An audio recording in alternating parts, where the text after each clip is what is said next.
All right, we're going to tackle a pretty massive question today. How could $1 billion create a ripple effect so big it permanently changes the world? Well, the answer is probably not what you're thinking. And to find it, we've got to follow the money into a very strange parallel world that, believe it or not, runs our own. Let's dive in. So just imagine that for a second. What would you do? Would you build hospitals, fund some crazy new research, maybe buy a small island?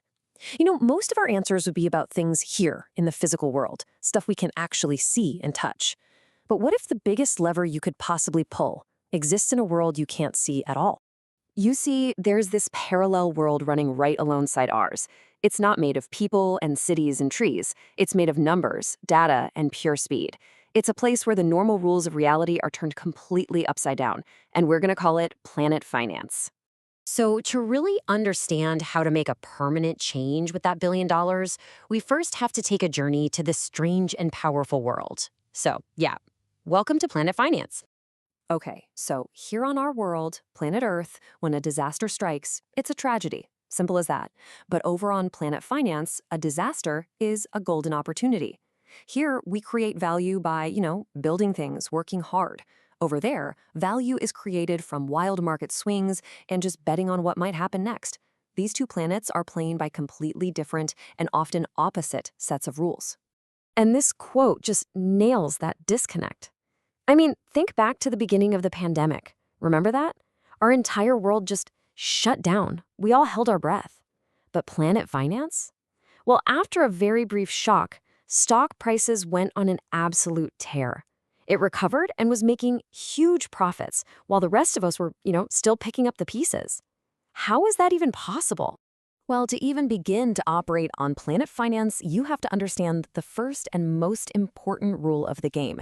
And it's all about the nature of money itself. And I'm telling you, it is not what you think. So the money we all use is called fiat money. All that means is it's not backed by gold or silver or anything tangible, really. Its value comes from the fact that the government says it has value. But here is the most crucial part, the part you have to get. Money is only created when someone, anyone, takes out a loan. Just let that quote sink in for a second, because it is staggering. This guy from the Federal Reserve Bank of Atlanta is saying that if everyone, you, me, corporations, governments, paid off all of their debts, our entire money supply would literally vanish. It would just shrink to zero. Poof. So there it is. That's the big secret. What we think of as money is basically just a grand illusion. The reality, the thing that underpins our entire financial system, is dead. Okay, so once you get your head around that money is an illusion built on debt, you can start to understand the mindset on Planet Finance. Suddenly, it all makes a weird kind of sense. It's a place where chaos isn't just manageable, it's profitable. For a trader, you see, stability is death. It's boring. It's bad for business. Fortunes are made when prices are swinging wildly up and down. That movement, that chaos, is called volatility. And in their world, volatility isn't just a friend, it's your absolute best friend. And this mindset leads to some truly shocking realities. Famine and war can be seen as good news because, hey, they create volatility.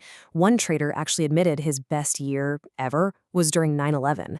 There are even these horrible stories of traders on the exchange floor betting on which floor a man climbing the World Trade Center would fall from.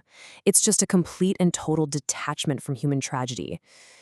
Now, for maybe the most absurd example of this disconnect I've ever heard, a day when Planet Finance completely and utterly broke from reality. The day when a barrel of oil wasn't just free, it was worth less than nothing. So this whole story revolves around something called an oil futures contract. And essentially, it's just a piece of paper. It's a bet on the future price of oil. But it has one critical ironclad rule. Whoever is holding that piece of paper when it expires has to physically accept delivery of thousands of barrels of actual, sloshing, real-world oil. So let's go to April 20th, 2020. The world is in lockdown, right? And there's literally nowhere left to store all the oil that's still being pumped out of the ground. So the traders holding these futures contracts started to panic. I mean, really panic. They did not want the oil. So they started selling, and the price just collapsed. From a few dollars down to just 1 cent. And then at 2:08 in the afternoon, it just fell off a cliff. The price of a barrel of oil settled at negative $37.63. I mean, think about how absurd that is. It means if you wanted to get rid of your oil contract, you had to pay someone almost $40 a barrel just to take it off your hands. It was complete mathematical insanity. And for the small-time traders, the regular people who thought they were getting the deal of a lifetime buying oil for a penny, well, the result was catastrophic. One trader woke up the next day to check his family's joint account, their life savings, and it showed a balance of negative $13 million. He didn't just lose his money, he now owed an absolute fortune. Okay, so now we can finally go back to our original question. We've been to Planet Finance, we've learned that money is actually debt, and we've seen just how totally disconnected from reality it can be. So, how do you actually use $1 billion to make a permanent change? You don't buy things. It's that simple. The biggest lever you can pull isn't on planet Earth at all. The true, lasting ripple effect comes from targeting the very machine that creates money out of thin air, the system of central and commercial banking itself. The goal isn't to spend the $1 billion. It's to use it to change the rules of how money is made in the first place. And the primary thing that machine produces is something we all feel every single day: inflation. Now, we're all taught to think of inflation as prices going up, but that's not really what's happening. The reality is that the value of your money is going down, and it's going down because the system is constantly creating more of it out of debt. And this whole process makes inflation a kind of tax. A direct tax, it's visible, you can see it on your paycheck, you can debate it. But the inflation tax, it's totally invisible. It's this quiet, steady transfer of wealth, a loss of your purchasing power that just happens by default. You don't get to vote on it, you just feel it. So this all leads to the final big question. In a system where the game is literally rigged to create money from debt, who is truly paying the interest? We all are. It's paid for by our time, our labor, through that invisible tax of inflation. So the most permanent ripple effect from $1 billion, it wouldn't come from spending it. It would come from using it to fund initiatives that could actually break this cycle, maybe by promoting alternative currencies or advocating for fundamental banking reform that separates creating money from creating debt. Because that's the lever that changes not just one thing, but the rules of the entire game.